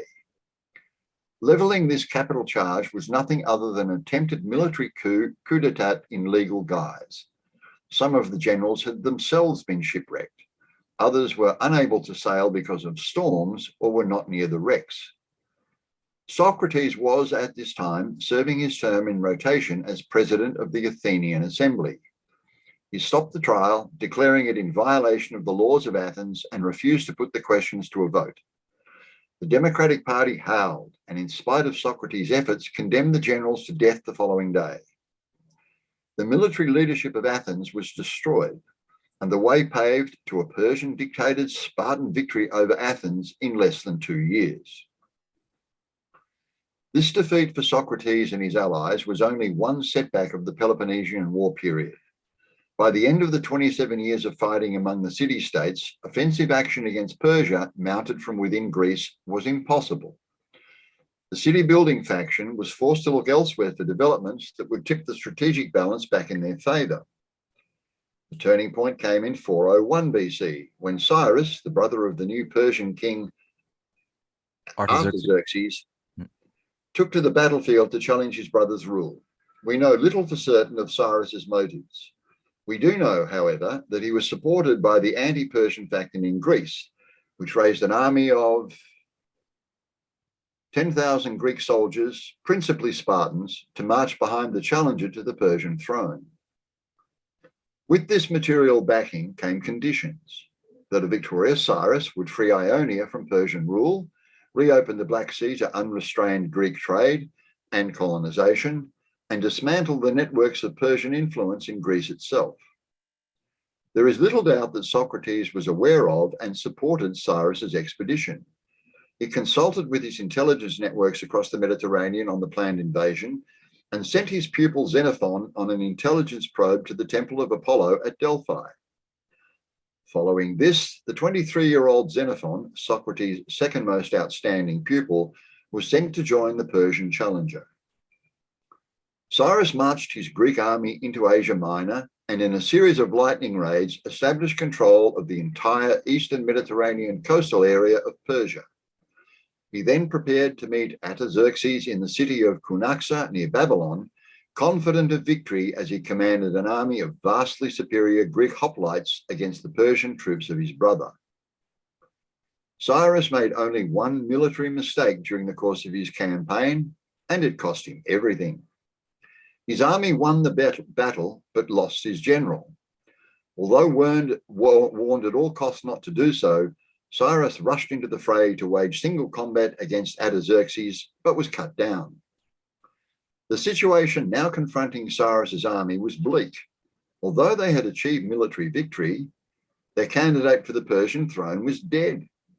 Immediately, a factional brawl erupted within the army leadership.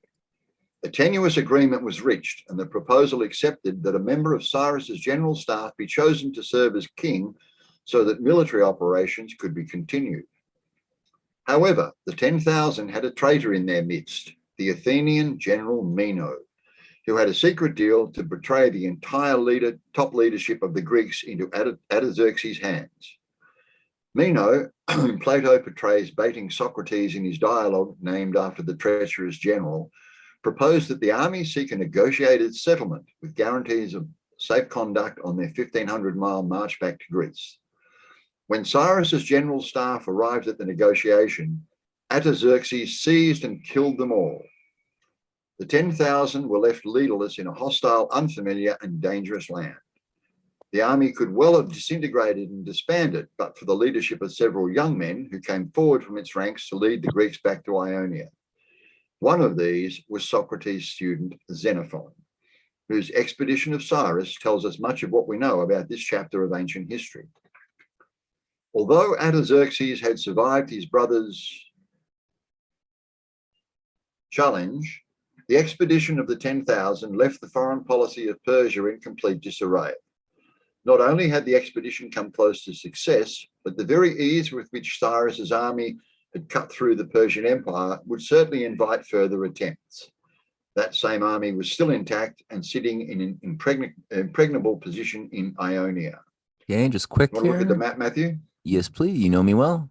All right. So there is the journey inroads, very close to the capital of Babylonia, and their escape back home. And it says here, Cyrus's expedition and the march of the 10,000.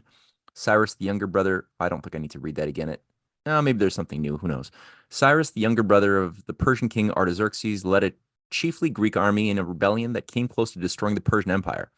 Collecting his army in Sardis, the capital of Lydia, where he ruled as a satrap, Cyrus marched through Phrygia on the pretext of putting down local rebellions. At the famous Cilician gates, he announced the real aim of his expedition, the capture of the Persian throne. Cyrus met and defeated Artaxerxes at Cunaxa, near Babylon, but was killed in action.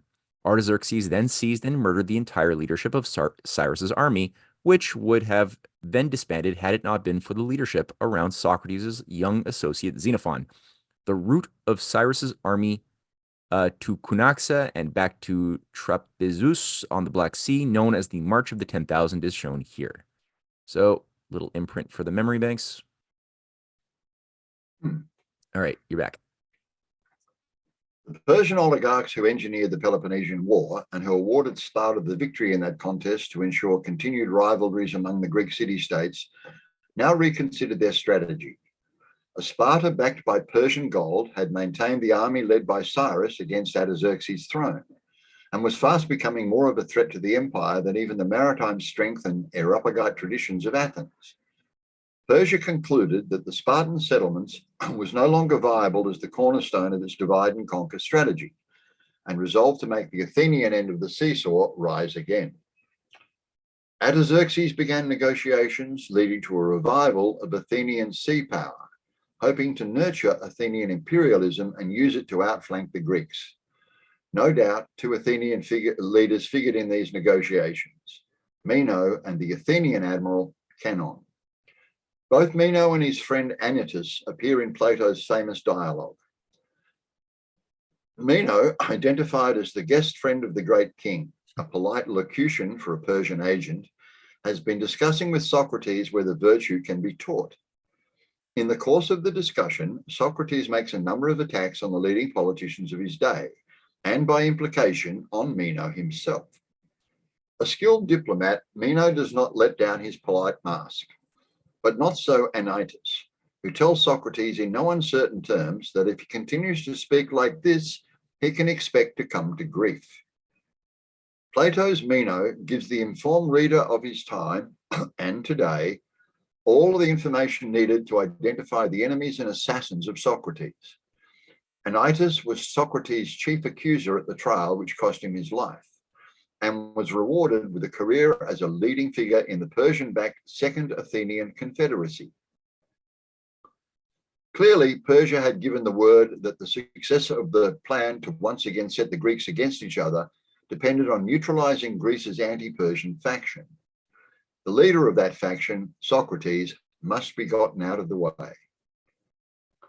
In 399 BC, Meno's friend Anytus and two other members of the democratic faction grouped around Admiral Canon brought charges against Socrates on grounds of impiety and corruption of the young. These charges were not only absurd, but bore no relation to the grounds on which Socrates was finally condemned. They were designed to call to the minds of the jurors the decades of calumny directed against the great thinker, that he was a sophist and that he had sided with the oligarchist government of the 30 against the leading democratic families of Athens, that he was pro-Spartan in the Peloponnesian War. As he had done hundreds of times through the decades, Socrates used the charges against him as a springboard for political organizing. In the Apology, Plato's beautiful account of Socrates' speech in his own defense, we see Socrates using the trial as a test of the Athenians. Refusing the appeal to his audience's fear and suspicion, Socrates bluntly compares his qualities of mind, moral character, and his leadership to that demonstrated by his opponents. He tells the Athenians that if they prefer the likes of Anytus to Socrates, it is themselves they are condemning. Regrettably, this is what they do. I have to interrupt things for a moment, Matthew, I'm sorry. Sure. I have some important business to attend to, so somebody else is going to have to continue with the reading. Just a minute. All right. Well, we just got a few more paragraphs left, so who wants to round this thing out? Yeah, I can pick it back up. Do it. As was customary, Socrates is asked to offer a penalty he believes fit to pay for his crimes after the guilty verdict is delivered against him. He replies that a fitting judgment would be to award him free meals for life, and raises a clamor from the jury with this blunt statement. Plato records that he offered a money fine, which Socrates accepts if the jury take it. But when the final vote is cast, the jurymen instead condemn Socrates to die by drinking hemlock. Efforts are made by the great teacher's friends to allow him to escape, but Socrates refuses. Athens is the city in which he had worked and which he had called upon to conduct its affairs in the spirit of the law.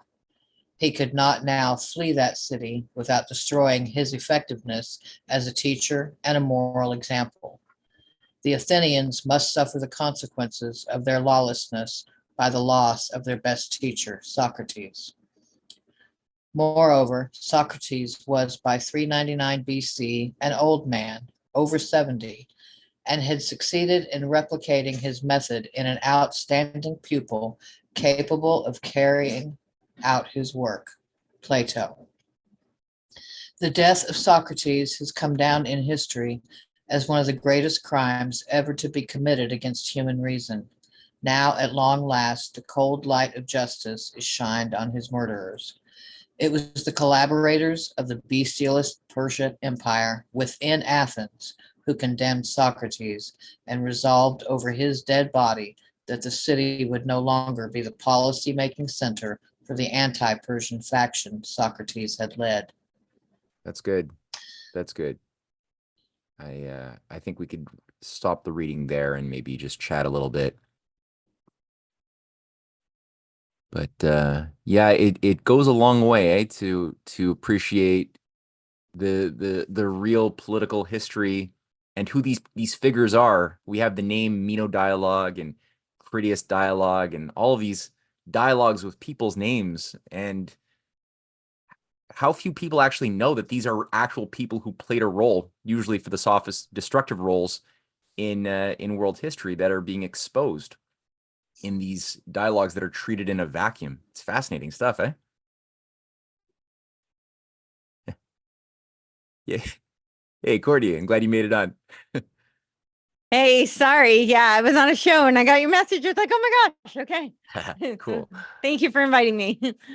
Yeah. Yeah, it's truly fascinating. I feel like it's so long ago, and it's just such a testament to how like there's nothing new under the sun, because it's as we've talked about before, but I feel like the technology changes, but this behavior is playing out currently. Yeah, exactly. So. Yeah, it's the same structure that the mind takes when it goes from ignorance to knowledge, or when it goes from knowledge into sophistry, or maybe not knowledge, but I should say when it goes from ignorance into sophistry, wearing a lie wearing the appearance of truth, but not the substance of it. So it's the same structure now as it was back then. Nothing new. Totally. Yeah. Monty, I see your hand. Yeah, I wonder if you might elaborate on this a little bit.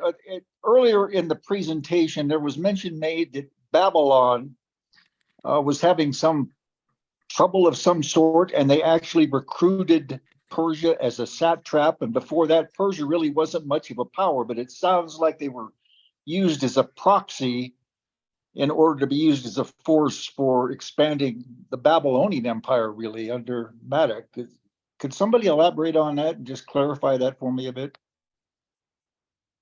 I can say what little I know, and it's not very much. You could look at the animated graphs we were talking about earlier on YouTube, featuring the growth of empires, and yeah, sure enough, Persia is negligible during this time of Babylon's like maximum, expansion, which is still not. It doesn't come close to what Persia is able to become later on, but it's the figure of Cyrus the Great. And, during this time, the Jews are in captivity in Babylon, and Cyrus is the figure who goes and, on the one hand, defeats Babylon. He's brought in. Most people living in the Babylonian Empire don't even know. They're not even aware that Babylon's been defeated. It's like a really smooth. So it does mean that there were high-level insiders within Babylon, and this author, Charles Tate, is hypothesizing that the high priest of the Temple of Marduk had a big role to play in ensuring that the gates would just be opened, and the rivals, or the anyone causing trouble for the Temple of Marduk within the Babylonian power structures would be eliminated thereby. And there's a bit of evidence that we have that this is true, like that Cyrus did honor as soon as he went in there and established his dominance, he did honor the Temple of Marduk. That's one thing, and paid sacrifice. But Cynthia, in her work, has made a point that there's a little bit of nuance that Charles Tate might have missed, because Cynthia, are you still there by chance, Cynthia, or no? Okay. So in her essay in class, she gets at how who was it? It was forgetting the name of, I think it was no, it wasn't Xenophon, who was training Alexander the Great after Alexander expelled Aristotle. Forget who was Quan, do you remember who was teaching Alexander the Great? No. After Oh, there you are. There's Aristotle. Cynthia. There's Cynthia. Yeah, I had Hey. stepped out. What were you asking? I was asking because we're talking about Cyrus the Great and how there might be a bit of nuance, whether or not, because in this paper we're reading, he's portrayed as a relatively one-dimensional puppet character, as an enforcer of the Babylonian high priesthood, whereas you in your studies, when you had read, I forget which book you had read that was taught to Alexander the Great by one of Plato's. This is the big thing that Charles Tate misses, is that Xenophon is the one who writes the book on Cyrus the Great. And Xenophon is the other great student of Socrates. And Xenophon then organizes Cyrus the Younger to replace the line of tyrants that after Cyrus the Great didn't seem to be very good at all. But there was Cyrus the Younger, who was also one of the sons that could claim legitimacy to the Persian throne. And that was the battle of 10,000. Yeah, we'd read all in Greek.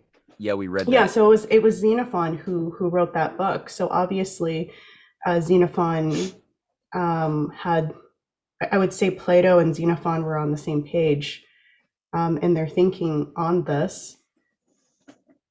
Oh, okay. But the story of Alexander later on didn't come up. Oh, sorry. Yeah. So that's the book that Alexander the Great carries around with him everywhere. It's reported is the Xenophon book on Cyrus the Great. Got you. Okay. So there's obviously something of high value that Alexander is learning from regarding whether or not Cyrus the Great really was the man portrayed in that book, or whether it was a little bit of myth making. Who knows? But that's never been proven one way or the other. Well, I would say that it's part of mythology, but it's good, high quality mythology, okay? Because the Seropedia, Kouros Paideia, meaning in Greek, the education of Cyrus, is a narrative describing the education of the ideal ruler, okay? So it was not a biography in the historical meaning of the word biography, but it was high quality mythology explaining the education of a good ruler, a little bit like a republic is a high quality mythology explaining the structure of the high quality mind, correlating with the high quality state. Yeah, like Herodotus, I think that Herodotus is kind of criticized a lot as not a reliable historian because of what Quan was just saying, because there can be at times what you could say is a Shakespearean embellishment, but it's like at the same time, it's actually getting at the core, I think, of what we should be looking at in a more accurate way. And so the fact that Cyrus the Great, it doesn't really matter. Like, we don't need to do a Freudian, psychoanalysis on who was Cyrus the Great, but rather just look at, well, if he was taking over these areas, what was the quality that occurred after he took over those areas, and what was the quality shift of them being connected to each other under what Cyrus the Great was working on. And again, it's very interesting. I don't know if Charles Tate is accurate with the Marduk priesthood necessarily. I don't know what you think on this, maybe Quan, of Cyrus the Great just being like totally sponsored by them. Or whether there was something a little bit more complicated in that. But it's very interesting to note that Alexander the Great, who carried the book on Cyrus the Great everywhere, when he wanted to conquer Babylon, and the night that he conquers Babylon, he's murdered. So it's weird that, like, obviously he identifies this book as a sort of concept, as Quan was saying, of a higher idea of the ideal ruler, but also that he had to finish sort of what was left unfinished That's Yeah. kind of how I regard it. Yes, I think that the way that you explain it in terms of universal history and not the nitty-gritty of chronological history, okay? It's okay to be interested in the nitty-gritty of chronological history. I'm not against that. But what is important, because the past is not important, okay? What is important is the present and the future. And that is what I mean by universal history versus the nitty-gritty of chronological history. It's more important to deal with the philosophy, the epistemology, when you are trying to make a good education, meaning to bring forth what is within, once again, beauty, goodness, truth. Doesn't mean that I am rejecting completely the nitty-gritty and the details of chronological history, but the chronological history is not as important as universal history, as you just said very well. And I would like to make another rapprochement, okay? Let's not forget that the Achaemenid Empire has been built upon what I dare say a healthy basis. Why? Because the famous Lord Marcher Charles Tate was speaking of in his text, well, those people were aristocrats ruling their land for many centuries as a small kingdom at the east of the Persian Gulf before creating their empire with the help of the priesthood of Babylon. I agree with that, okay? However, the healthy foundation which make them capable to conquer on those lands has been created before they came into contact with the priesthood in Babylon. And those priests were not idiots, okay? They knew how to choose their future ruler, if you want, and that ruler had to possess the intellectual and the physical quality to be a ruler. Maybe the offspring will be how can I say that, would become degenerate because of the influence of a lower epistemology coming from the Babylonian priesthood. But I don't want people to forget that at the foundation, they were healthy. The same with Rome, okay? Because when Rome was a land-based republic, they were moral people, and the priesthood of Apollo in the southern Italy, who were land controlled by the Greeks, by the way, and when they were influenced by those Greek priests, probably venerating or worshiping Apollo, or in one way or another, and transmitting to them the Sibyllal books in 509 BCE, when the Republic has been created. Then there was a kind of infiltration of a priesthood over a healthy landlord group of landlords, which managed to maintain their morality for the next 2.5 centuries before going down the primrose path of empire.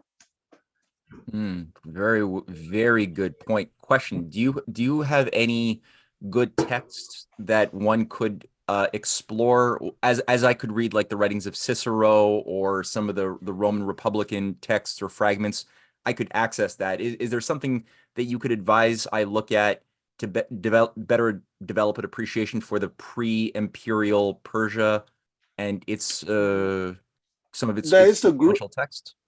There is a before I forget, because I have to apologize. I make a mistake an hour ago. Archimedes was not dead in 287 BCE. He was born in 287 BCE. So I just want to take the occasion to correct that. Thus we can't respect anything that you've said ever since then. No, yeah, ignore it all. So that being said, there is a famous Greek historian of the 3rd century, I think, Polybius, Polybius, that I think that born in 200 and died in 118. And Polybius, precisely because he was born in 200 and he died in 118, was exactly at the moment when Rome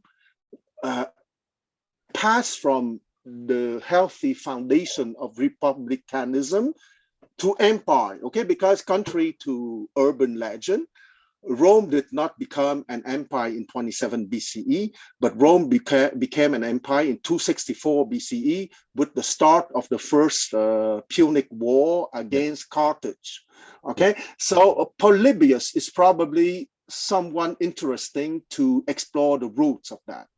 Cool. And my question, thank you. I forgot about him, but for Persia, do we have any early Persian authors before Persia sort of embraced acting like a martial lord later on? Do we have anything to wrap my mind around to appreciate that? For Persia, I'm afraid that you have to rely on British authors, and I don't trust too much of British authors because they were the specialists of the Middle East or West Asia. You know that they discovered the old towns of Babylonia and so on.